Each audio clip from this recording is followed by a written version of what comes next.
Un récent sondage mené par la Harvard Business School auprès de 3000 travailleurs a révélé que 92% d'entre eux attribuaient à des personnes curieuses le mérite d'apporter de nouvelles idées aux équipes et considéraient la curiosité comme un catalyseur de satisfaction professionnelle, de motivation, d'innovation et de haute performance. Harvard suggère également que les managers qui s'efforcent de susciter la curiosité au sein de leur équipe réussissent mieux et recommande aux managers de donner l'exemple en matière de comportement. Lorsque nous sommes curieux, nous abordons le monde avec l'habitude, comme un enfant, de tâtonner et de poser des questions. Nous sommes attirés par de nouvelles expériences. Plutôt que de suivre un plan ou un ensemble de réponses toutes faites, nous suivons nos propres questions là où elles nous mènent. Il y a beaucoup de choses que vous pouvez faire pour nourrir et améliorer votre propre curiosité. Au cours de cette séance, nous examinerons des conseils clés pour vous aider à devenir plus curieux. Tout d'abord, nous allons examiner 3 choses à éviter. Nous examinerons ensuite les 4 habitudes des personnes curieuses qui réussissent. La curiosité a 3 obstacles principaux. Habiter dans le passé, se permettre d'accepter l'ennui et vivre dans la peur. Ne vous attardez pas sur le passé, concentrez-vous sur l'avenir. Lorsque vous passez tout votre temps à vous soucier du passé, vous ne vous donnez pas la chance d'être curieux de l'avenir. Plutôt que de vous inquiéter de ce que vous auriez dû faire ou auriez dû changer dans votre dernière mission, essayez de vous concentrer sur des stratégies destinées à faire sortir votre prochain projet de l'eau. Le problème pour beaucoup d'adultes, c'est que nous cessons d'être curieux de nouvelles expériences et que nous nous concentrons plutôt sur la compréhension de ce que nous avons déjà vécu. Essayez d'être plus tourné vers l'avenir. Permettez-vous de voir la situation d'un point de vue différent. Examinez la situation du point de vue de votre concurrent, de votre patron ou d'un tiers. Que suggère-t-il? Quelles préoccupations aurait-il? Quels sont les défis auxquels ils sont confrontés? Lorsque nous sommes curieux des autres et que nous parlons à des personnes extérieures à notre équipe, nous devenons plus à même de comprendre ceux qui ont des points de vue différents des nôtres. Conquérir la peur. La plupart des gens s'en tiennent aux mêmes choses parce qu'ils ont peur d'essayer quelque chose de différent. Cela semble plus facile, mais cela met fin à votre curiosité et freine votre croissance personnelle. Pensez, quelle est la pire chose qui puisse arriver ici? Dans la plupart des cas, il ne se passera rien de vraiment négatif si vous essayez quelque chose de nouveau. Si personne ne meurt ou n'est blessé, pourquoi ne pas essayer? Personne n'est jamais mort de honte. Beaucoup de gens se retrouvent en proie à leurs propres doutes, ce qui les fait passer à côté de nouveaux endroits, de nouvelles idées, de nouvelles personnes et de nouvelles expériences. Mais souvent, faire quelque chose d'inattendu peut déclencher une chaîne de réactions, à la fois positives et négatives, dont vous pourrez tirer des leçons. Le changement peut être une chose effrayante quand nous sommes tellement habitués à une routine à laquelle nous n'avons même plus à penser. Plus vous serez curieux, moins vous aurez peur. Concentrez-vous sur les résultats positifs lorsque vous essayez quelque chose de nouveau. Soyez davantage comme le fermier et moins comme la grenouille. En guise de devoir, prenez le temps de regarder le film Yes Man avec Jim Carrey. Vous n'avez pas besoin d'aller aussi loin que son personnage, mais regardez ce qui s'est ouvert à lui simplement parce qu'il a choisi de dire oui. Lorsque vous êtes occupé à vous soucier des « et si », vous vous coupez de ce type d'opportunités inattendues. Arrêtez de dire « je m'ennuie ». Plus vous dites que vous vous ennuyez, moins votre esprit a l'occasion de grandir. Si vous regardez quelque chose et que vous le trouvez ennuyeux, c'est que vous ne regardez pas assez bien. Coincé dans une salle d'attente, vous vous ennuyez à mourir? Dans ce cas, prenez un journal que vous n'auriez jamais lu autrement et lisez un article qui suscite votre intérêt. Engagez une conversation avec un collègue de travail et demandez-lui de vous dire ce qu'il fait, ce qu'il aime, ce qu'il trouve difficile. Observez les manières des gens autour de vous et soyez fascinés par leurs bizarreries personnelles. Céder à l'ennui est un état d'esprit négatif. Mettez-vous au défi de trouver une nouvelle orientation. Dans les années 1930, à l'usine de machines à écrire Olivetti, quelqu'un a surpris un ouvrier quittant l'usine avec un sac rempli de pièces en fer et de machines. L'ouvrier a été accusé de vol et il était sur le point de perdre son emploi. Il dit au patron qu'il ramenait les pièces chez lui pour travailler sur une nouvelle machine pendant le week-end, parce qu'il n'avait pas le temps de le faire sur ses heures de travail. Au lieu de le licencier, Olivetti lui a donné le temps de créer la machine. Le résultat fut Divisuma, la première calculatrice électronique, et Olivetti promut l'ouvrier au poste de directeur technique. Contrairement au leader qui lui aurait montré la porte, Olivetti lui a donné la place pour explorer sa curiosité avec des résultats remarquables. Adopter et créer la nouveauté. Les humains apprennent des animaux qui recherchent naturellement la nouveauté. Lorsque nous faisons l'expérience de la nouveauté, le cerveau réagit en libérant des endorphines comme récompense. Non seulement cela, mais la nouveauté stimule aussi le cerveau à construire davantage de réseaux neuronaux et augmente les liens entre les idées. Imaginez que vous êtes dans une salle de réunion. Soudainement, votre attention est détournée lorsqu'un gorille entre dans la salle. L'entrée du gorille est un événement nouveau, inattendu et hors contexte. De nouveaux événements attirent l'attention et ils sont plus efficacement codés en mémoire que des événements prévisibles. Ainsi, la nouveauté réveille le cerveau et augmente sa capacité à se relier à de nouvelles connaissances. Et c'est de la perspicacité que proviennent les nouvelles idées et les solutions intelligentes. Alors, comment pouvons-nous augmenter la nouveauté durant nos journées ? Voyager est un excellent moyen d'éveiller la curiosité.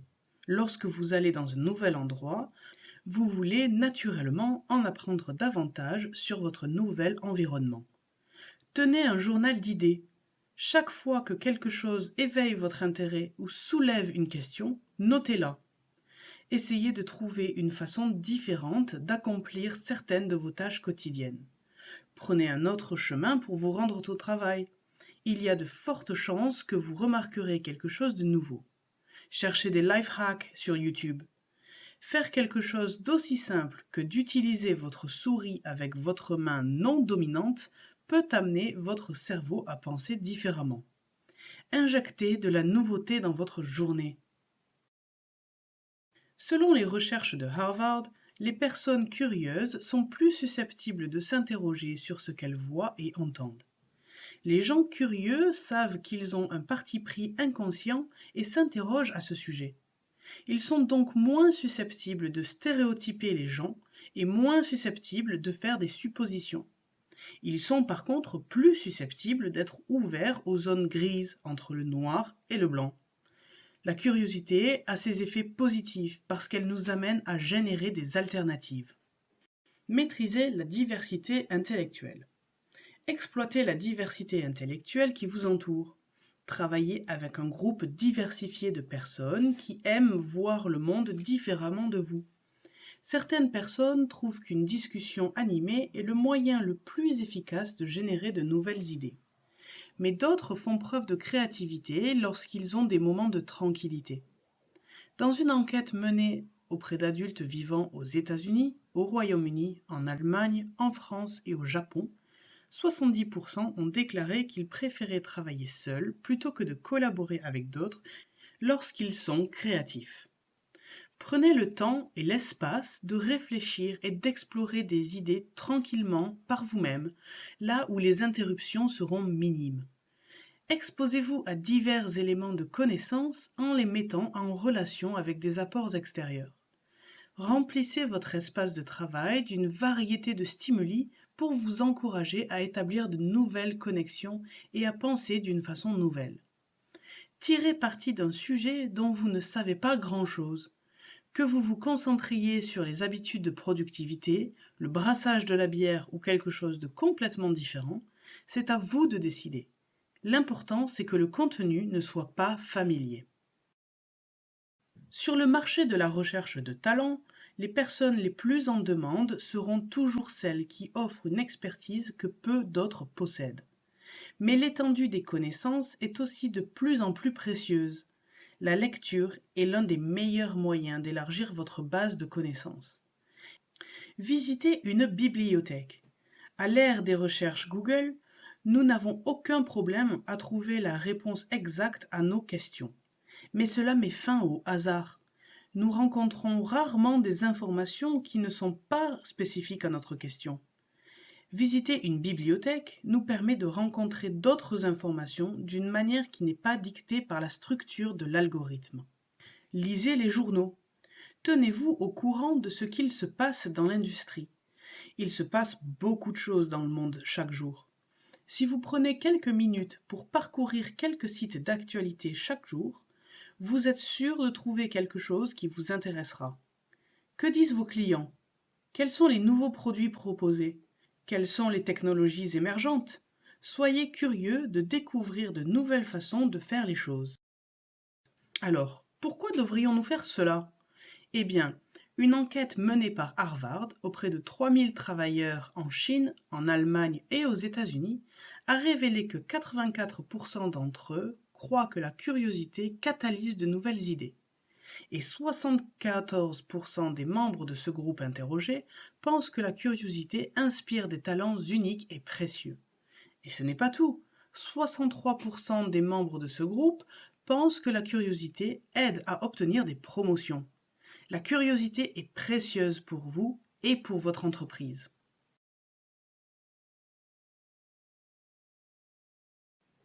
Posez des questions. Les études de Harvard suggèrent que lorsque nous faisons preuve de curiosité envers les autres, en posant des questions, les gens nous aiment davantage et nous considèrent comme plus compétents. Et la confiance créée par l'intérêt que nous portons aux autres améliore également nos relations. En posant des questions, nous favorisons des liens plus significatifs et des résultats plus créatifs. Lorsque nous posons des questions, il est préférable de commencer par une question générale, puis de poser progressivement des questions de suivi plus précises. C'est ce que l'on appelle l'entonnoir, et c'est un excellent moyen de susciter de nouvelles idées. Une fois que vous avez une bonne question, trouvez comment la décomposer davantage. Utilisez votre question initiale comme point de départ, puis élargissez votre champ d'action. Penser à de nouvelles questions encouragera votre créativité, car vous trouverez de nouveaux angles d'approche pour aborder un sujet. Voici 5 questions qui peuvent vous aider à réfléchir après avoir vécu une expérience et vous aider à approfondir vos connaissances. Que s'est-il passé? Qu'est-ce qui a fonctionné et qu'est-ce qui n'a pas fonctionné? Qu'est-ce que ça veut dire? Qu'est-ce qui était intéressant à ce sujet? Si Einstein, Madonna ou Trump avaient vécu cette situation, qu'auraient-ils dit? Voici 5 autres questions qui peuvent vous aider à planifier une nouvelle expérience. Comment y parviendrons-nous? Qu'est-ce qui est génial dans ce plan? Quels sont les obstacles et comment les contourner? Qu'est-ce qui pourrait nous aider à atteindre cet objectif? Et comment pouvons-nous en tirer profit? Que ferait Einstein, Madonna ou Trump dans cette situation? Posez des questions qui remettent en question les idées reçues et le statu quo. Demandez à d'autres personnes d'avoir leurs idées et de voir les choses d'un autre point de vue. Et, soit dit en passant, la dernière question se veut novatrice, car c'est ainsi que les gens curieux aiment poser des questions. Bien sûr, si nous posons ce genre de questions à d'autres personnes, nous devrons utiliser la dernière et la plus précieuse des habitudes, écouter sans préjugés. Écouter sans préjugés. Les recherches suggèrent que les personnes curieuses sont souvent considérées comme de bons auditeurs et de bons conversationnistes. En laissant votre jugement en suspens, vous vous autorisez à être plus réceptif à ce que quelqu'un d'autre dit. Vous vous concentrez moins sur ce que vous allez dire ensuite et plus sur les mots et les informations que la personne choisit de vous dire ou de ne pas vous dire. Stephen Covey savait que le secret des personnes très efficaces était de poser des questions et d'écouter. Comment savoir si vous êtes un bon auditeur? Pensez à la dernière fois que quelqu'un vous a arrêté et vous a dit que vous étiez un bon auditeur. Pouvez-vous penser à une époque où cela s'est produit?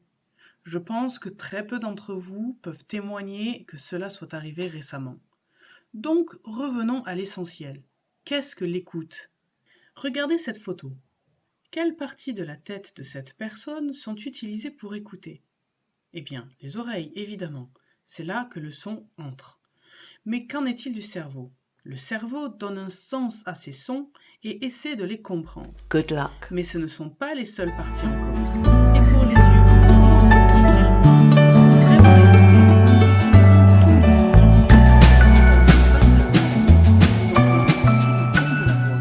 nous examinons également l'expression faciale et le langage corporel de quelqu'un. Se focaliser sur la personne permet à tous nos sens d'extraire la signification de ce qui est dit. L'écoute est probablement l'outil le plus puissant que vous ayez. Et le secret de l'écoute est très simple. Pour écouter, il suffit d'arrêter de parler. C'est aussi simple que ça. Si nous ne parlons pas, l'autre personne peut parler et nous dire quelque chose d'utile. Donc, nous devons arrêter les mots qui sortent de notre bouche. Nous devons arrêter de formuler des mots dans notre tête. Nous devons être totalement dans le présent avec la personne que nous écoutons. Ne pas penser à ce que nous dirons ensuite. C'est aussi simple que cela. Arrêter de parler est le premier pas vers de bonnes habitudes d'écoute. Pourquoi ne pas essayer ceci dans votre prochaine conversation? Laissez parler l'autre personne et écoutez-la vraiment. En conclusion, il y a donc 3 choses à éviter et 4 choses à essayer pour être plus curieux. Bonne chance!